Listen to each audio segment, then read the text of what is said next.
Hey friends, this is Donovan here, FretSpot.com. Got some new products that I want to show you today, and I am the newest dealer for TecAmp, and I ended up picking this. All right, thanks, buddy. We don't need that in there. Oh goodness. Okay, here we go. So I ended up picking up this line because. Do you mind? They're here to watch the amp. They're not here to watch you. Anyway. I'm getting off track here.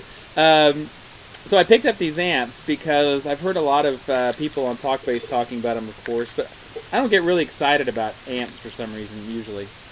But George from FBass, he and I were talking the other day, and he was like, hey, he was like, you really have got to check into these. And he was really, really excited about them. So with his endorsement and a few other people on TalkBass being so excited about them, I figured, well, what the heck, let's go ahead and look into them. So I spent thousands and thousands of dollars to order this first shipment, and I've had them now for a little over a week, and I'm thoroughly impressed with it. So I wanted to kind of give you guys a quick overview on these. So this is the 500, and the 500 and the 300 and the 900 are actually all pretty similar in specs, but the main difference really is being wattage. So, but the layout's pretty simple, which is actually a thing about it that I love in terms of the way it looks.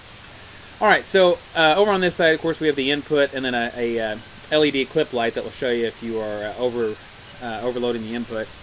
A gain control here. You can basically set this to the point where you're playing at your hardest, that the peak light, get it basically where it comes, just barely comes on, and then dial it back just a touch. And that's the right control for that.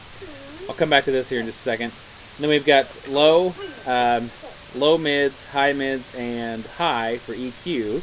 And really all these controls work the way that you would think. The control for me that's been very, very helpful is this low mid. I play, as a lot of you guys know, I play in a couple of different cover bands. We play in a lot of different venues, and some of the venues really aren't that great, and they're certainly not really set up for live music. And so sometimes I'll get into a room and like it's just boomy and muddy, and it's really hard to get nice definition.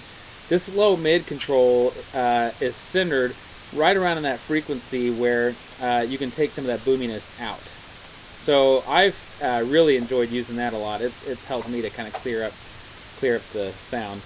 And then we've got master volume over here, and then we've got a mute switch, and then a post switch for the studio quality DI out. Now back over to this taste knob. This is pretty interesting, and I've been playing with it a little bit on these last few gigs, and kind of what I've come to realize is they label it as dry and rich, and when you're over on the dry setting, it's really like a very crisp, clean, almost like a direct input setting. It's real snappy and all that kind of stuff. If you go all over here, it's more like it's muted. It's almost like a passive tone roll-off kind of. It's real like warm and fat, kind of bass heavy. It's really kind of neat. Most of the time, I can tell you, I play with it right about in here. If I'm wanting a little more clarity and snap and stuff, I'll kind of get over in this range. If I'm wanting a little more like kind of old school kind of thump, I'll get over in here. I haven't really done any extremes. Those sounds don't do a lot for me. When you get all the way over to this thing, it points out every flaw in your technique when playing. So if you're practicing, that might be a good place to be if you want to really focus on your weaknesses and stuff like that. So anyway, that single knob is like one of the most handy knobs in all of bass amps. And then on the back, we have a combination. Well, first of all, we've got, of course, the power and the input, and then so it's basically a world power supply, so you can use it in Europe or US or anywhere. We've got a combination speak-on jack, so you can use speak-on or quarter-inch, which is really nice. In the back here, we've got a headphone out and an auxiliary in, and these are all the 1/8" input sizes, which is nice. Then we have a tuner out, a line out, and then an effects loop, which is really slick. And perhaps the coolest thing of all is the blue light. I mean, you know, I think that's probably just the neatest thing right there. So But the form factor of this rig is like, it's really thin and lightweight. I mean, this thing probably weighs about as much as like a book. That'd be about this size, somewhere right around there. It's really, really lightweight. This would easily slip in the outer pocket of almost any gig bag that I've seen. It would fit in there, and would fit in there with room to spare. So in my case, I have one of those Access like accessory bags. I forget what they call them now. It's like a gear bag, and I can slide this in there. I have a really long cord that I use. I don't like the standard like 6-foot cords because they never seem long enough. But I have like I think a 15-foot cord. So I've got that. That'll fit in there. The speak-on cables will fit. I can get like my wireless in there and a tuner and just whatever stuff all fit in that bag. And but if you didn't want to take all that gear, you could just take this and a speak-on cable and easily slide it in. So anyway, so now I'm going to play a little bit for you and let you guys hear exactly how this thing sounds like, and I'll try to demonstrate this taste knob as well, so you can see it. Okay, so here we go. We've got the amp here, and right now I went ahead and set the gain stage so that it's appropriate for the bass that I'm using. But right now I've got everything set flat. The EQ currently for the output is using the post EQ, so it's after all of the preamp stuff here. Master's all the way down because it doesn't really matter, and since we're going direct. And this is more or less like what the amp sounds like flat.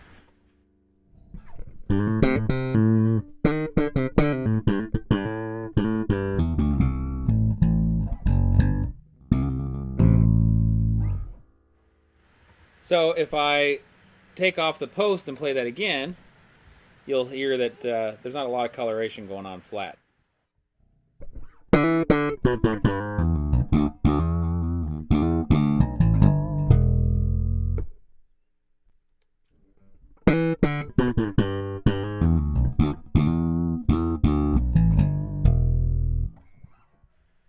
So, you know, like I said, pretty flat. I don't hear a huge difference in that between those two.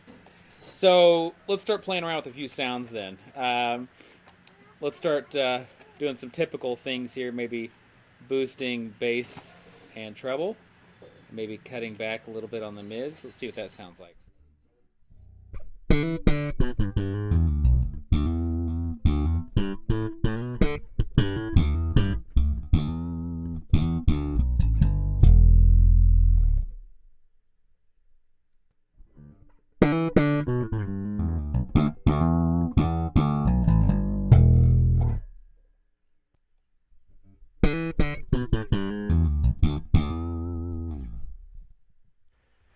So yeah, so you know the idea, you know, I'll bounce back and forth between the posts so you can really hear what the amp's doing, and that's a pretty nice slap sound. You might decide that you want a little more of those low mids back in there to kind of fatten it up a bit.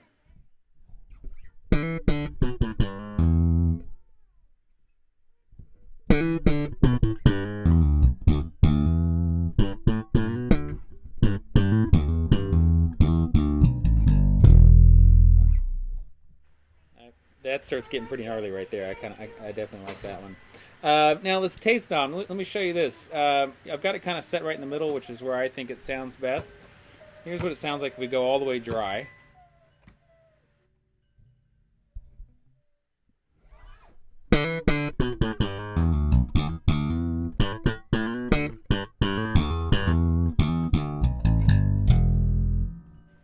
And here's when we make it a little more rich. All the way rich.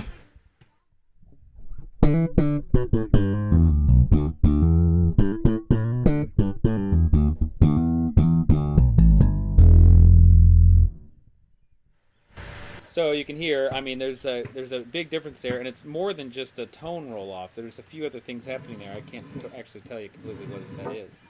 But to me, I really like that sound kind of in the middle.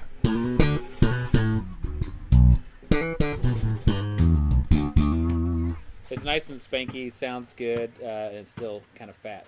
Now, if you were, you know, really playing something where you wanted more of a rock and roll kind of sound, we're probably going to dial that back. Probably going to put these mids back in, and you know, actually, frankly, probably something right along like that would be good. Maybe bump that just a little bit. See what that sounds like.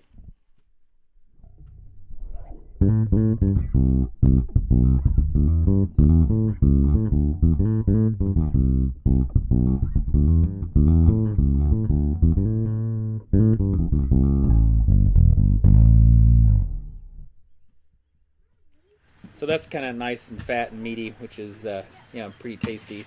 If you're doing more old school, you could even cut that back a little bit more and boost this, and you'll get something a little more classic sounding.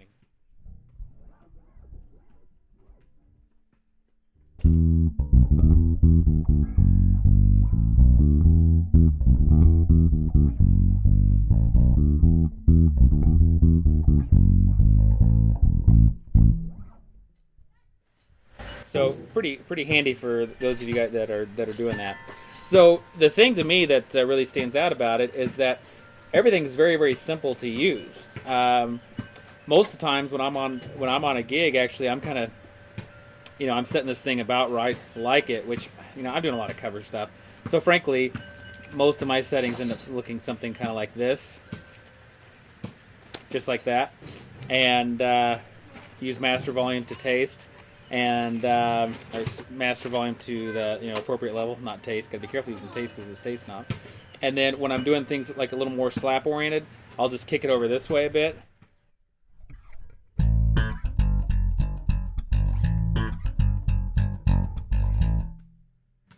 And I might even change some of the EQ settings on my bass to kind of help facilitate some of those changes, assuming of course that you're using an active EQ bass, which probably most guys are if they're using this kind of head.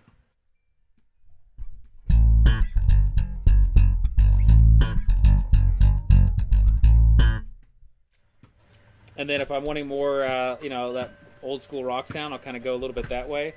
And then, I'll probably go back again to my bass and I'll change the tones again, and I may boost the mids and cut the treble.